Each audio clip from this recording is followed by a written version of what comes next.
Okay, so Batman Arkham Knight specs were revealed today by Nvidia, and I have to say they are pretty goddamn steep. But as this generation is getting graphically better and better as each game comes out, it seems, with AAA titles. So let's read them off. For minimum spec requirements, meaning you have to have this in order to at least run the game, at least from what it says on paper, you need at least a Windows 7 Service Pack 1, Windows 8, 8.1, both running on 64-bit. It's weird they don't have Windows 8 listed in here, but you should get a free update to Windows 8.1 if you had Windows 8. But I don't know that for sure because I jumped from 7 to 8.1. But for CPU, you need at least an i5 750 2.67 gigahertz or an AMD Phenom 2X4 965 3.4 gigahertz.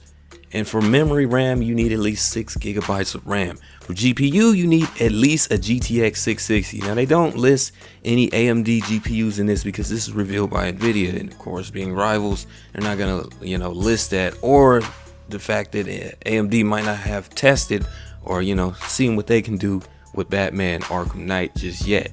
But for graphical memory, you need at least 2 gigabytes of VRAM and running on DirectX 11 as bare minimum. Anything below that, you will not be able to run this game on.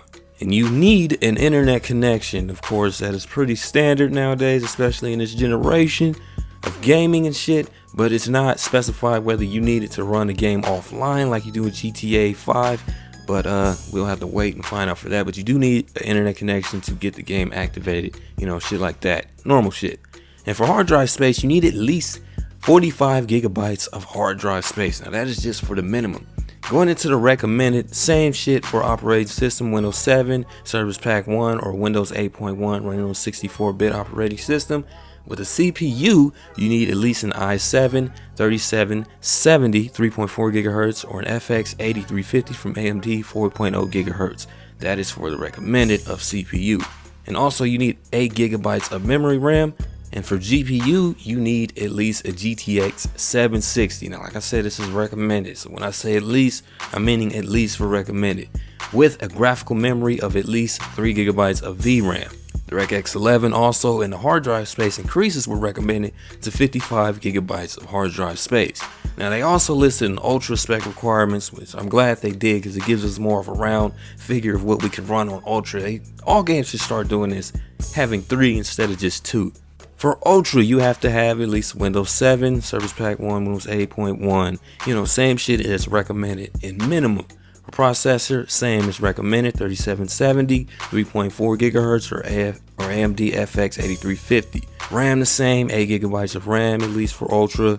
And for GPU, that is when things get pretty steep. They're listing that you need on paper at least a GTX 980 with 4 gigabytes of VRAM to run this game on full-blown ultra. Now that is pretty steep because the 980 is a high-end card, very high-end card, and that's the first time I've seen it listed on any spec requirements since it came out, and that's pretty damn steep. Of course, the DirectX 11 needed, and the same hard drive space of 55 gigabytes of hard drive space. Now these specs are pretty goddamn steep.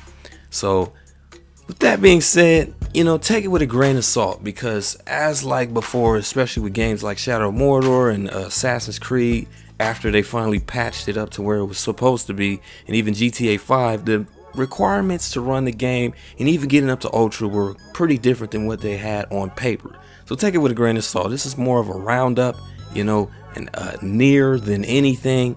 And I'm pretty sure there are going to be lower cards that can run this game than like a 660, because that's pretty steep even for minimum requirements. But then again, time is moving on. Games are getting graphically more intensive.